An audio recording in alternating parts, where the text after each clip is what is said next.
It records automatically, eh? Yeah. Good afternoon, everyone. Good day. This is Kevin Jones coming at you live from PCI Geomatics here in Gatineau, Quebec. Great to see everyone. So we are about to start a webinar. We're just hit the hour. It's 2 o'clock exactly. So I'm just going to hit mute for a couple of seconds, maybe about a minute or so, and then we'll come back and we'll start with today's presentation.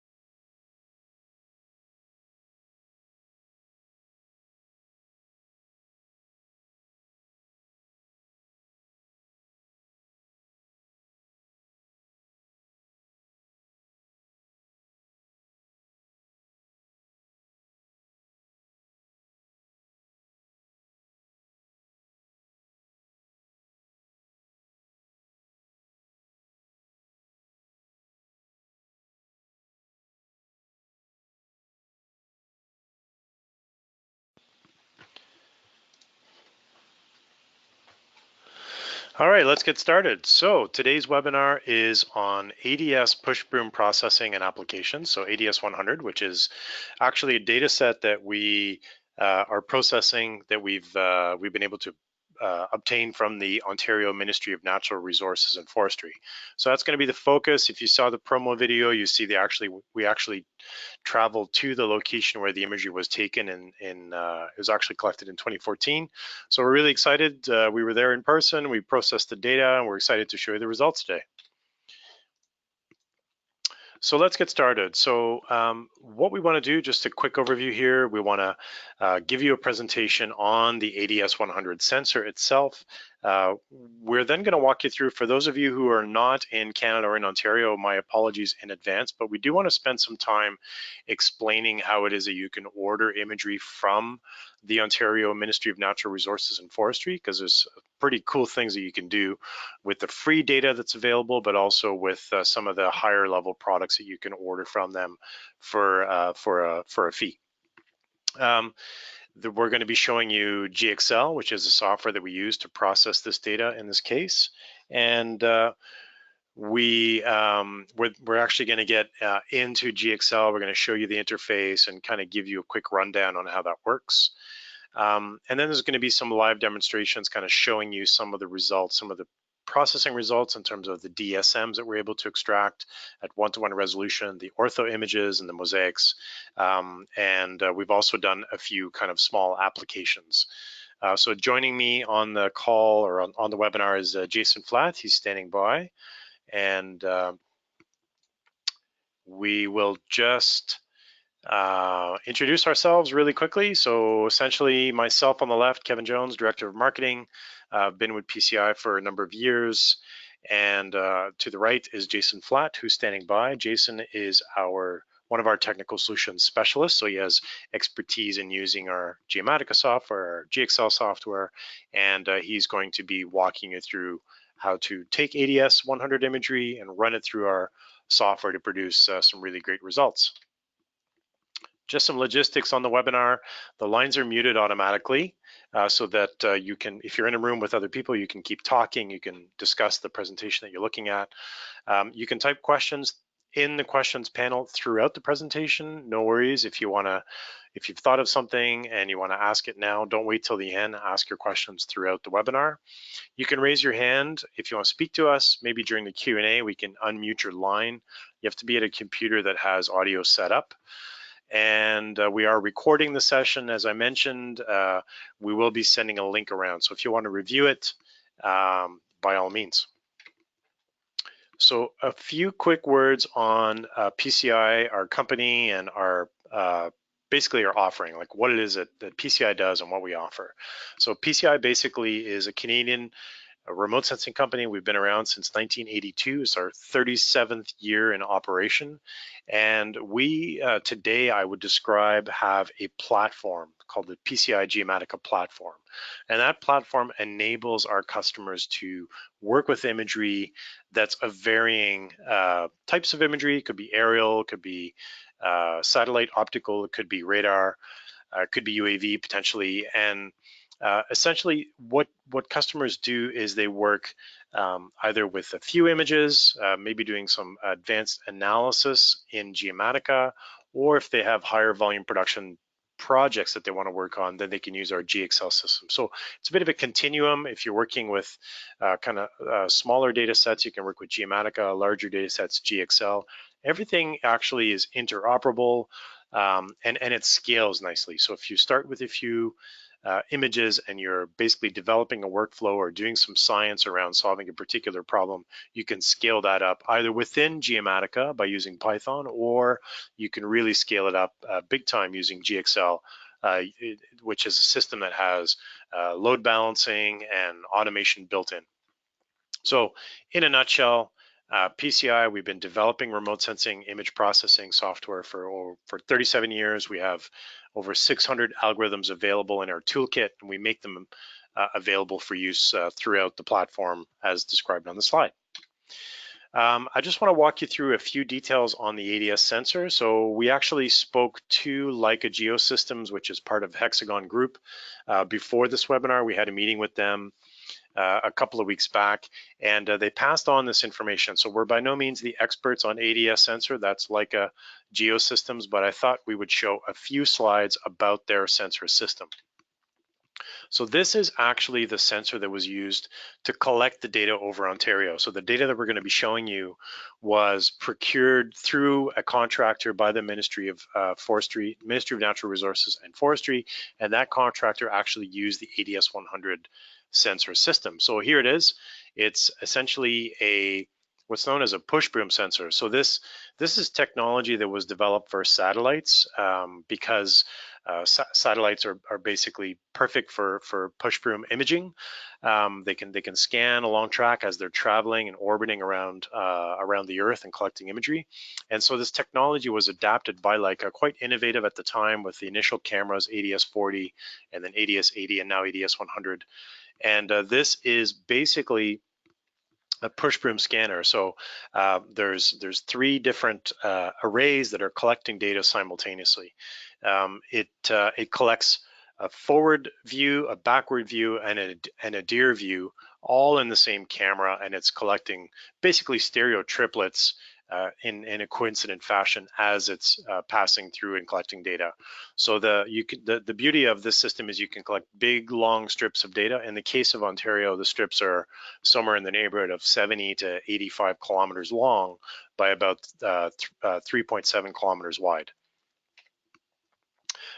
This is basically the way that they split the information into the different spectral ranges. So the ADS 100 has the ability to collect coincident at the same resolution, the red, the green, the blue, and the near infrared. So there's 4 channels that are collected by the sensor, and those are collected in all 3 looks. So it's quite nice. This is just a typical configuration. So there's 13 CCD lines with 20,000 pixels, and there's 3 groups, as I mentioned, the forward, the nadir, and the backward.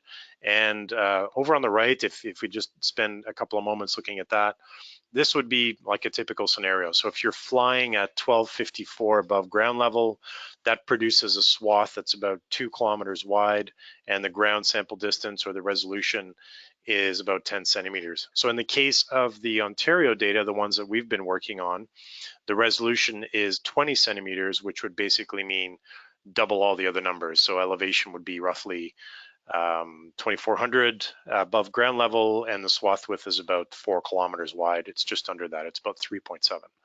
And as you can see, we've got the field of view angles here for the forward, the nadir, and the backward, and the spectral bands that are collected coincident. The ADS product levels that come off the camera, so there's kind of 3 different levels available. There's the level 0, which is the rawest form of data. Level 1, which has been rectified to a plane and rotated for stereo epipolar generation and stereo viewing, and then there's level 2 data products that are available as well.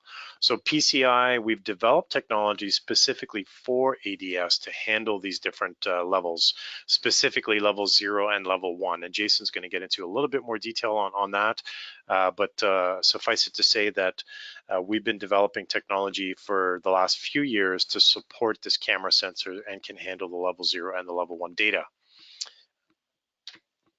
This is just an example of the level 0 versus the level 1. So as you can see, if you were to run a autocorrelation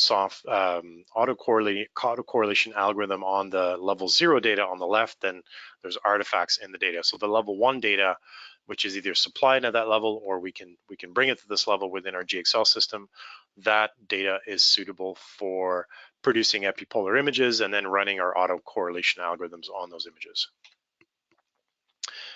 Just another representation of how the data is captured. So if you imagine the plane kind of traveling north to south or east to west or whatever direction it is, as it's going, it's basically collecting 3 coincident views: a backward view, a nadir view, and a forward view. And those are all perfectly aligned and collected with the 4 bands of data.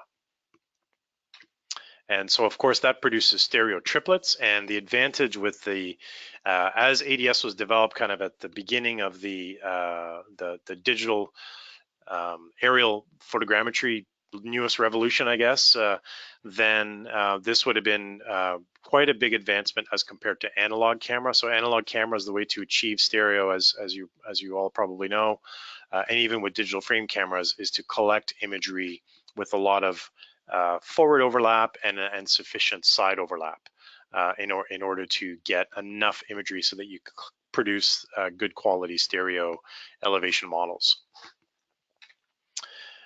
So we're gonna pause right here and do a quick poll. We'd like to engage you, the audience, to get some feedback. So we're just gonna ask you, what is your level of knowledge with ADS at this point? Maybe it's your first time learning about pushbroom versus frame cameras. Maybe you're familiar, but you haven't processed any data. Maybe you actually collect ADS. You have an ADS camera and you collect with it. There's a couple of other options there. I can't quite read them on the screen, but there's a few other options there for you to pick. So I'll leave that open for a little bit longer and let people respond. Looks like few people have responded so far. Just want to make sure. There we go. Yeah, so we collect and process ADS, or maybe you outsource the production and you don't even worry about cameras. Could be the case.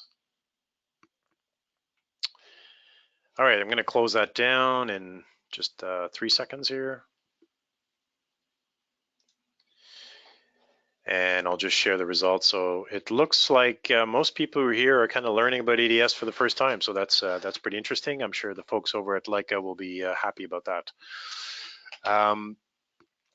Okay, so let's keep going here. So basically, what I want to spend a few minutes on, so I apologize for those of you who are not in Canada and in Ontario specifically, but we felt it important to show a few things about the Ministry of Natural Resources. And maybe this is the case for a similar government institution in your jurisdiction or your province or country.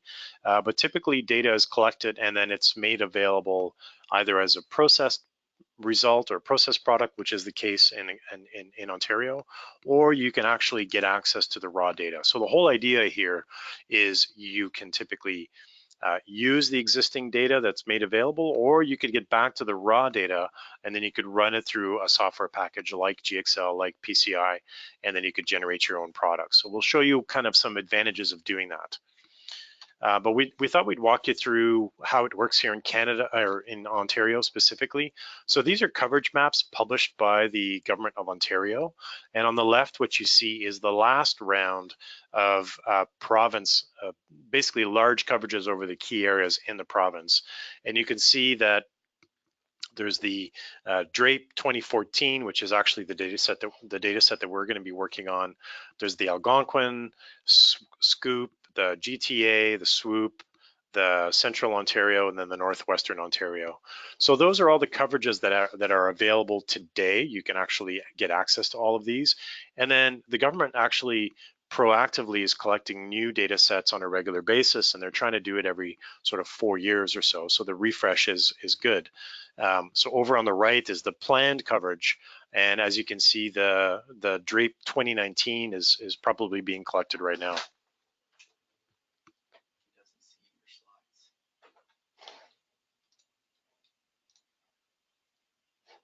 Okay, I'm showing my screen, so it should be okay. Sorry, folks, somebody.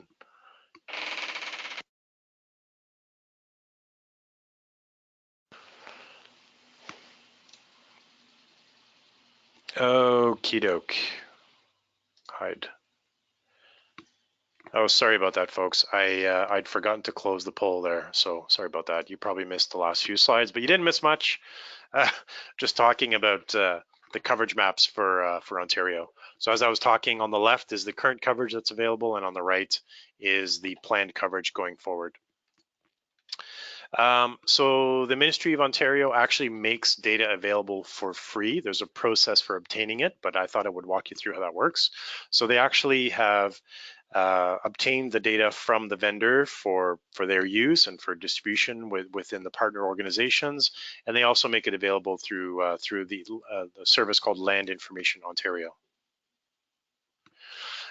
So the digital surface model is available at 2 meters, and the digital terrain model is available at 2 meters as well. So basically the way it works is you can go to their website, you can download a tile index, you locate the area of interest where you're working, and you identify the package that you want to download the package through the Land Information Ontario, and then you can either mosaic the tiles or use the tiles individually, the ones that you're interested in. This is how it's organized. Basically, in the case of Eastern Ontario, the DRAPE 2014 coverage, so there's package A, B, C, D, all the way through I. And then these are the actual links. So we will be making this presentation available, so you can click on these links directly from the presentation when we distribute it. But basically, when you click on this link for the DSM or the DTM, it brings you to this page on the left. And what you have to do is you have to download the whole package. So there's those big, long packages. You have to download the whole thing. Even if you just want to work with a small little piece of it, you've got to download the whole thing. You give your email address, and then basically what they do is they send you an email. It's an automated system, and it gives you a link to a zip file. Download that zip file, and in the case of this particular package, which is the one that we downloaded, it's about 2.4 gigabytes. It's made up of 1 by 1 kilometer tiles, and there's about 4,000 of those in this particular package. So you can imagine how many tiles there are for the entire coverage of DRAPE 2014. And the data is distributed as IMG files, which are single channel 32-bit reel. So then you could search for the specific tiles that you're interested in, and you could discard the unwanted ones, or you could mosaic the pieces that you want and clip out based on an AOI. It's up to you. In addition to the free data, you can actually order ortho images that have been produced by the vendor and are available on a tile by tile basis. So they're 1 kilometer tiles, they're $50 each. So you can go through a similar process and get the ortho images. But you can also order the image strip. So the raw data that was collected, as I mentioned, the ADS 100 collected in strips, so it created these triplets. The government of Ontario has retained 2 of the 3 looks, which can actually be used to generate elevation models. So that's what we've done. We've ordered some data, we've processed it, and we're generating products from those. So you can see that, I mean, if your area of interest was in multiple parts of the strip, then you could potentially get the products for a lower cost. This is a link to the order form. Again, it's a little bit challenging to understand how all this works, which is why we put all these slides together to make it easy for you to access this data. So basically, this is a PDF form. You have to fill it out and remit payment and arrange for transfer of imagery based on the tiles that you want. This is the ortho image sort of schematic. So there's several blocks here, and then each one of these little areas here is a 1 by 1 kilometer grid. So if I zoom in, so basically what it is, I went into my neighborhood in Ottawa and I sort of picked the 9 tiles that are closest to my neighborhood, and I was able to identify that these are the 9 images that I would be interested in. But in order to get those 9 images, I have to download the whole, I guess in this case, block E. And well, that would be for DSM, sorry. So for ortho, you would indicate to the government of Ontario that these are the tiles that you want. They would basically ask for 9 times 50 for the money to be transferred and so on, and then they would send you the data. I believe if the data is less than a certain number of gigabytes, they'll arrange for FTP, but if you're dealing with bigger data sets, you have to arrange for a hard drive. In the case of the stereo, so here you can see that these are big, long strips. You can see here some of them are really short here on the edge, but some of these are quite long. They're upwards of 80 to 90 kilometers long. And basically these strips can be ordered. So this is the raw data that I was referring to. So that same area over where the ortho tiles were located, I can actually order that particular strip or multiple strips, and then we can run that data through the GXL system. So Jason's going to be showing you some of that a little bit later on, how we did that. We're not going to do it live because it's quite a lot of data to process, but you'll see some of this strip data that we've ordered from the Government of Ontario. So why would you do this? The DSMs and the DTMs are available for free. However, their resolution is quite coarse, relatively speaking. So the resolution is 2 meter ground sample distance. If you order the strips and we process it through the GXL system, you can actually extract a product that's 10 times better in terms of resolution. And the reason for that is we use our semi-global matching or automatic correlation in our technology that's been developed specifically for ADS and also for frame cameras. And you'll really be able to get some stunning products at 20 centimeter resolution. The ortho and the mosaic products could also be derived from the raw image strip. So you would basically get DSM, DTM, ortho, and mosaic, and you could work with that data and do other things. We'll give you a little bit of a taste for what could be done with that data with a few examples of applications. This is an example of the 2 meter data. So we downloaded one of the packages over the same area of interest that we processed the 20 centimeter data. We just want to show you the difference. So here we're zoomed in at 1:1 resolution on the 20 centimeter data. And you can see that, sorry, we're zoomed in at a 1:1 resolution on the 20 centimeter, but we're displaying the 2 meter DSM, the free DSM. And you can see it's quite blocky, it's pixelated. Of course, that's because we're zoomed in. But the level of detail, the features that are in this data set are quite different. So if I switch to the 20 centimeter data, you can see that there's more information here in the actual raw data. There's some trees that were missed, there's building edges that were maybe closed off, maybe some of the smaller buildings are not visible in the DSM. If we switch to the 20 centimeter DSM that PCI extracted using the raw data, you can see that the information content is much richer. The resolution on the DSMs is better. We get sort of cleaner building outlines. We get more information on vegetation. So there's just more information here and more flexibility in terms of what you can get from the data. So I want at this point to switch over to Jason. So Jason's going to bring you to Fort Henry, which is where we shot that little video, and the location of some of the examples that we're going to be showing you. So over to you, Jason. Thank you very much, Kevin. Hello, everyone. Thanks again for the introduction. Before I begin, I would like to go through the workflow. Or before I go through the workflow, I would like to quickly show the final results of the GXL process. Now, I'm going to minimize this and open up. And here in my focus window that everyone can see, I have the entire strip of data from the Ministry of Forestry that the 2 strips containing both the backward and nadir looks. I extracted a digital elevation model, filtered it into a digital terrain model, performed the ortho rectification, and mosaic the 2 nadir strips into one single ortho mosaic image. As this ADS imagery was captured with NIR, as we can see in the false color composite, we can actually perform additional analysis, as well as here's just our elevation model, quick idea. So as we continue along, so the GXL system, I want to give a brief overview of what our GXL system is. So comparing with the Geomatica, which is our desktop solution, our GXL is actually an automated large volume production system, which contains integrated intelligence for automated ADS processing. What is it? So it is a high volume photochrometric mosaicing and SAR production system. It is optimized for quality, speed, automation, and ease of use. So to give a brief overview of the system flow of the GXL, the user will log into the system using a web-based interface named the GPS Administrator, which can be accessed through any supported web browser. Once the user has accessed the GPS Administrator, they can then set up and submit processing jobs, which include automated end-to-end batch workflows or separate processing modules.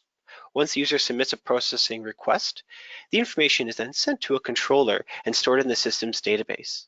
The controller is then responsible for identifying and processing the jobs, and the controller will then queue the submitted processing request until the resources on one or more of the servers becomes available. As soon as enough processing resources become available on one or more of the processing servers, the controller will then begin distributing the submitted jobs to the servers for processing. Once a job is submitted to the processing server, the server will then copy the data from the data server over the network. A local copy of the data is then saved on the processing server so that the raw data is never written to, which then eliminates the possibility of any data corruption. Once the processing has finished, the server will then copy the output file to the output directory on the data server and delete all the temporary files. The processing server will then inform the controller that they can then perform quality assurance utilizing our Geomatica desktop solution on their QA stations. So to give a brief demonstration of the interface, I'm actually going to leave the PowerPoint and go to our web application. So here at PCI Geomatics, we actually have a dedicated GXL system that we use on a daily basis for high volume image production. To demonstrate the GXL, I'm going to log into our system. Just going to log in.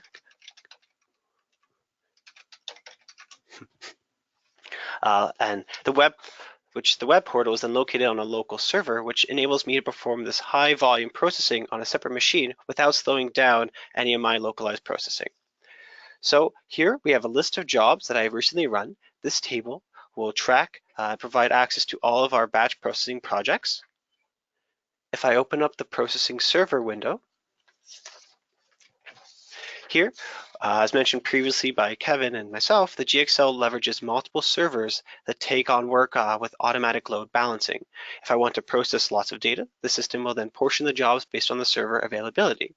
Here we see that 2 of the servers are actually being used, but if I want to run a job, I could still leverage the other 2 servers. Now I'm going to open up the create job, and so here we see many different jobs available that we can leverage. We can execute them one by one, chain them together, or build a repeating workflow. And these jobs in particular, the ADS jobs, are what we will be leveraging for this ADS workflow. Now, as Kevin mentioned, for the interest of time, I've already processed all the results, but I would like to showcase just what are the jobs and the submission pages.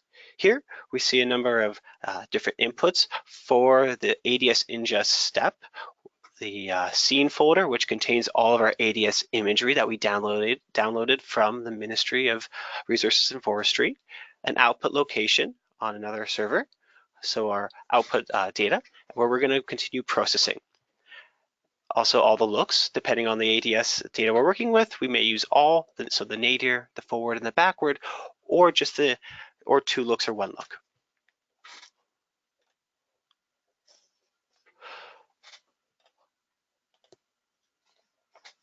So now, as I've showcased the GXL system, I would like to continue on and cover the aerial workflow for our ADS DTM orthomosaic processing. Now, PCI Geomatics we've developed a range of algorithms and workflows for aerial production.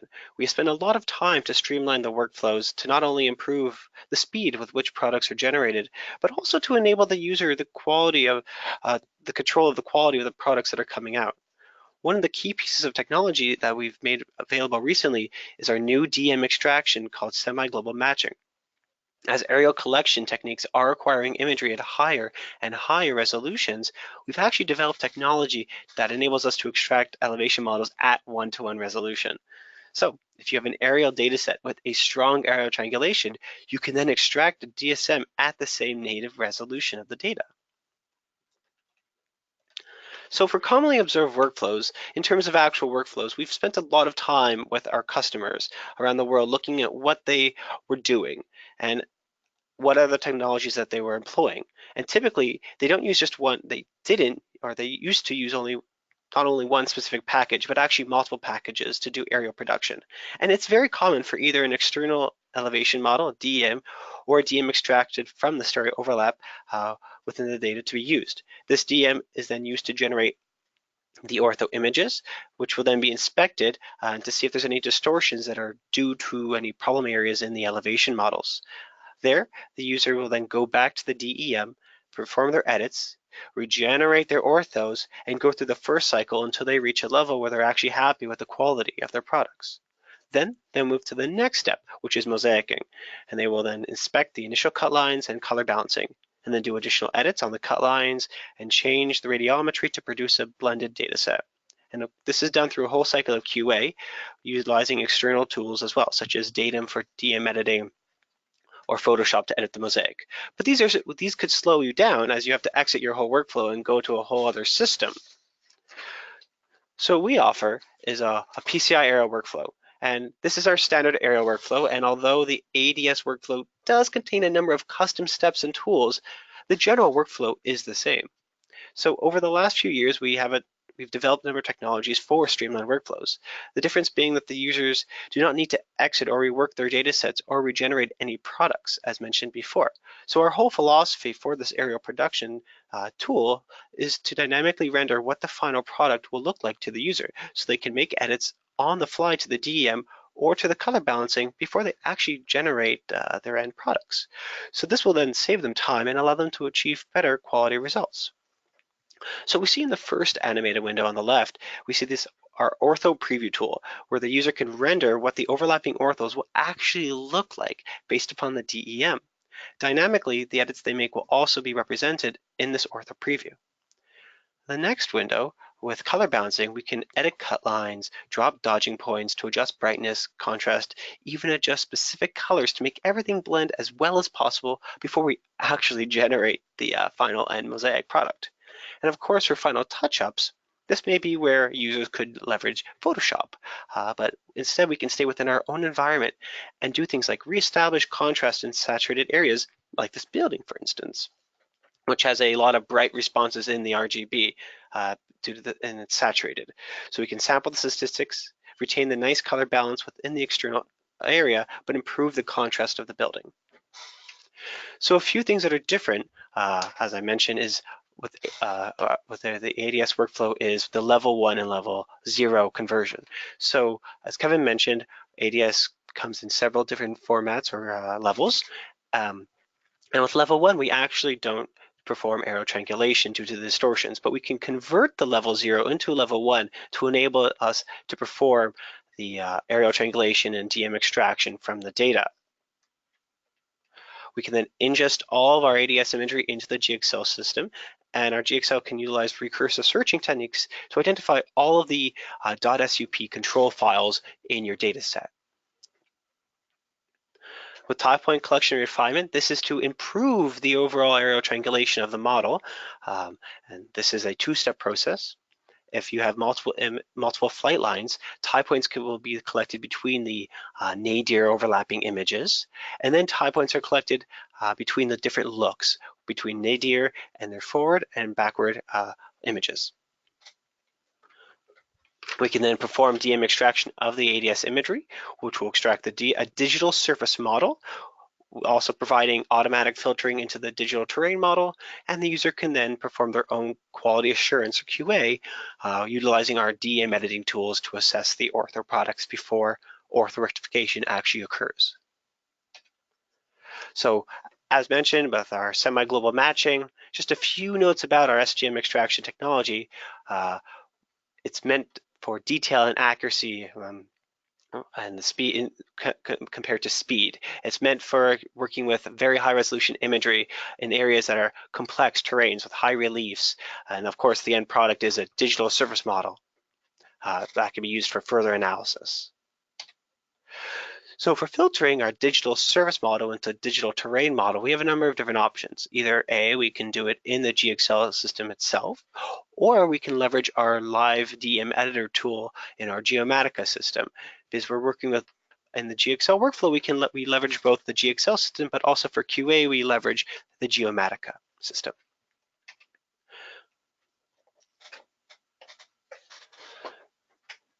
So here we have another poll. I would like to know what are your biggest challenges in processing aerial imagery? I'll just take that one, Jason, real quick. I'm just going to talk during the poll, let you take a break. Yeah, so what is your biggest, this time I'll try not to forget to shut down the poll.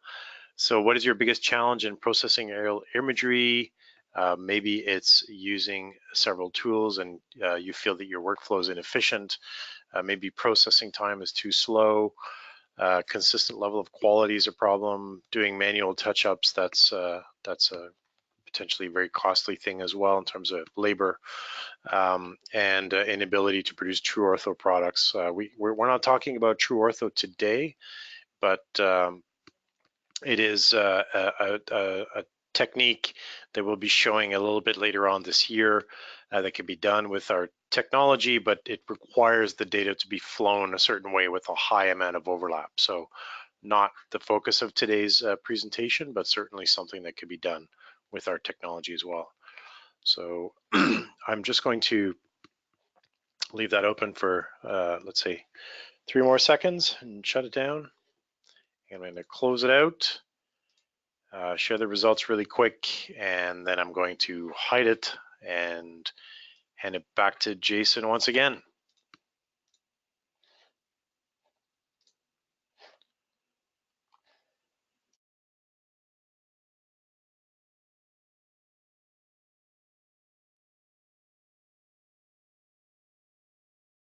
All right, Jason, go ahead.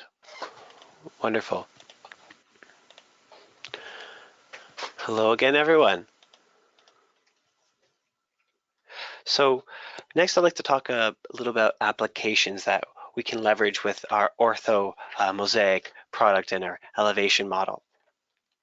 So a few topics or notes that Kevin made is about the DEM comparison, how that we have the DEM, the 2 meter DEM available, while we can actually extract a 20 centimeter DEM.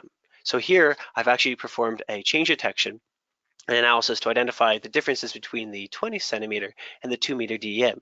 And all the areas that are in red are actually places of change and difference. We can zoom in on this little area here and see that a number of different features have been removed. We see removal of tree stands, and we also see a lower building detail. So all these important features are actually lost if we're working with a 2 meter DEM. And I'll go into more detail about this after. But next, we can just see again 20 centimeter and the 2 meter. Next, we can actually perform feature extraction. Because we have the NIR band and the height models, we can actually leverage the NIR for vegetation indices, such as NDVI. We can leverage the height model to help identify buildings and other impermeable surfaces. So here on our right is a product of our object-based image analysis technology, where I extracted all the impermeable surface features and buildings in the area of interest. So quickly, I'd like to showcase just the results here.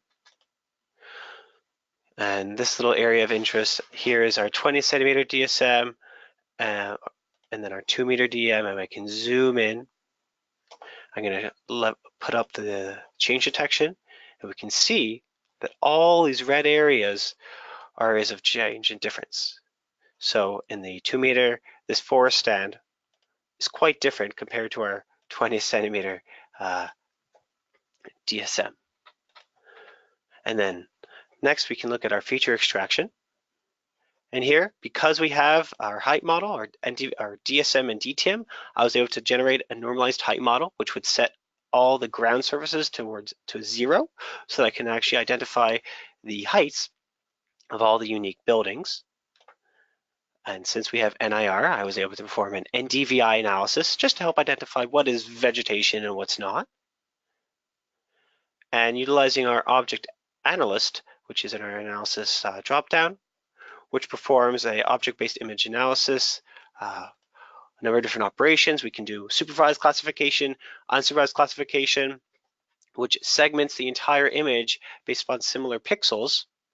We collecting underlying statistics from all the channels used, we can then leverage that for the feature extraction. And there's a number of webinars, and we have a lot of resources on how to actually employ the object analyst for a successful feature extraction.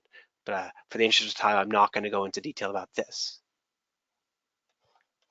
But just to showcase, here we see all the buildings and roads. I'm just going to turn them off so we can see all the areas that have been extracted.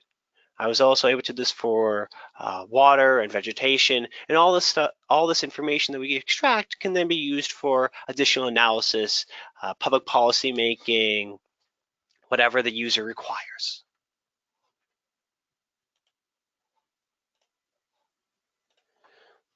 Thank you. Back to you, Kevin. Great, thanks, Jason. I'll just grab control again.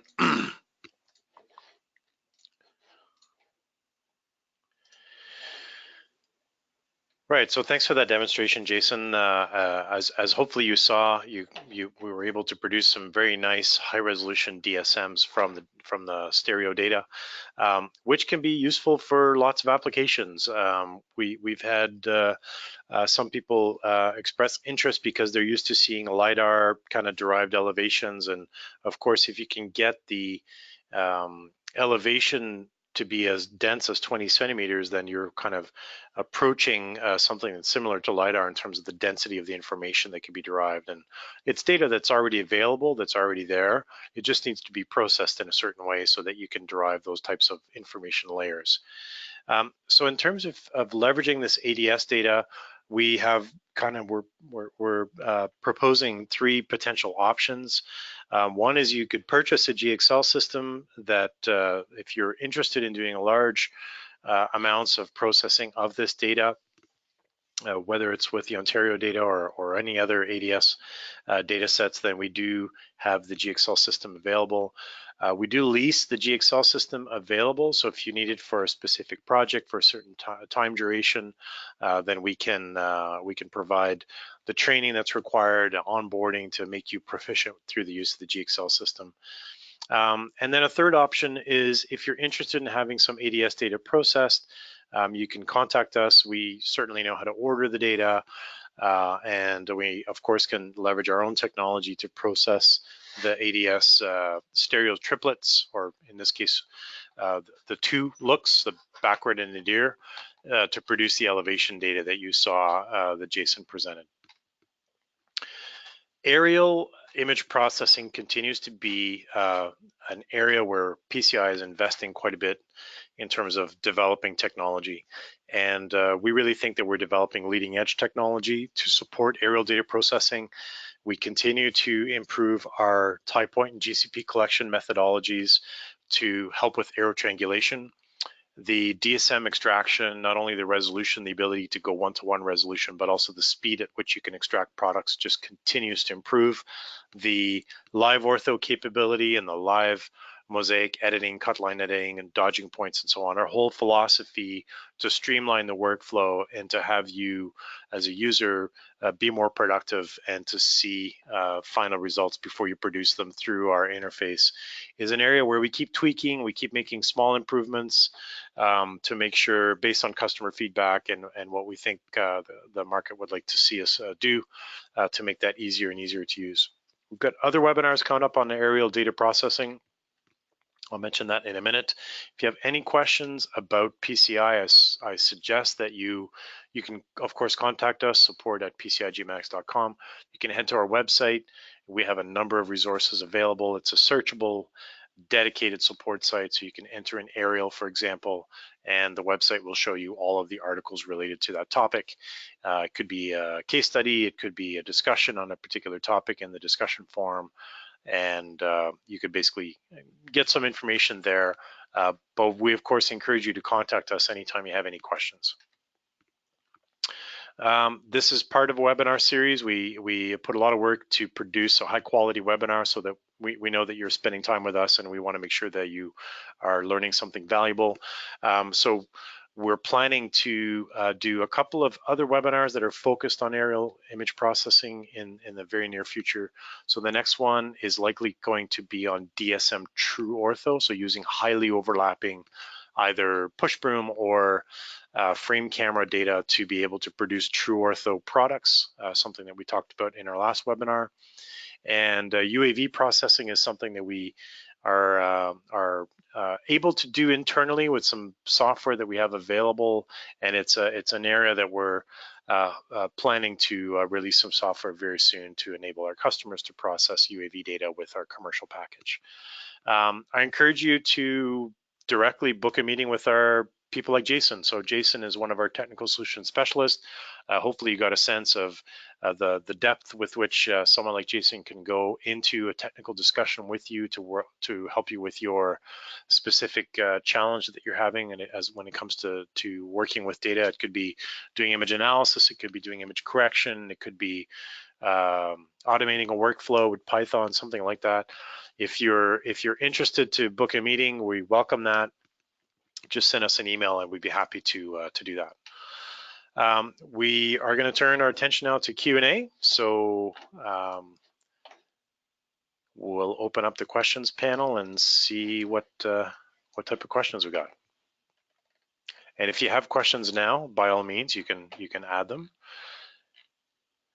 So one of the first questions that we had was whether this particular technique, meaning I guess the stereo DM extraction and the orthomosaicing and so on, could be applied to other sensors, including worldview. So the answer to that is yes.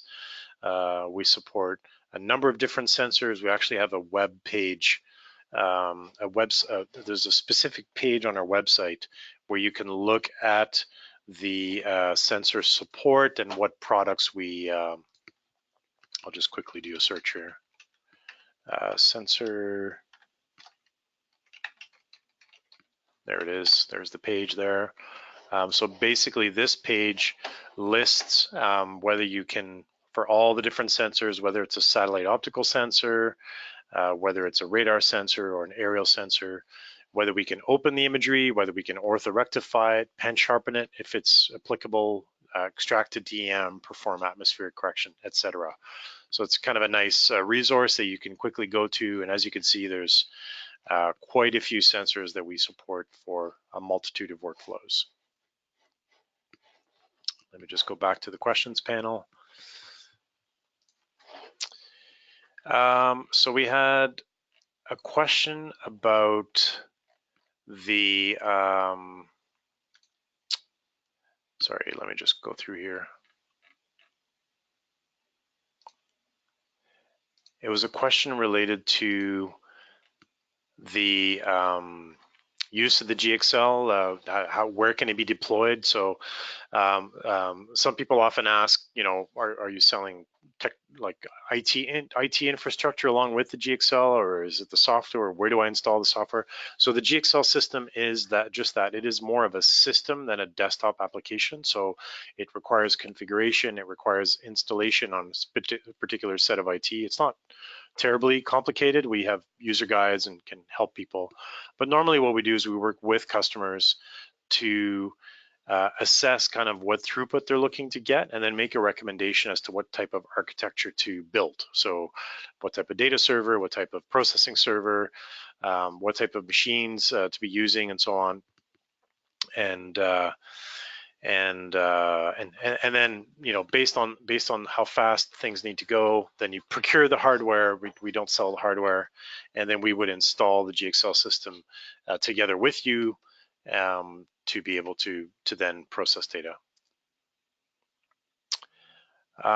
So we had a question about trial license ending. So someone's asking about trial license. So I would recommend the best thing to do is to contact us. If you contact support@PCIGeomatics.com and you have a specific question about using a trial license, we do offer extended trials. If you are working with a particular data set and it's maybe taking longer than the free 15 or 30-day evaluation period, then we can extend your trial for you.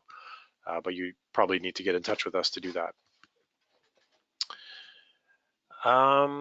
We did get a question about the maximum angles of rotation for omega, phi, and kappa to process ADS imagery in Geomatica and GXL. And I'm not quite sure the answer to that question. I think it's a very good technical question that I will bring up with the experts in-house here, and we'll be sure to get back to that particular person who asked that question.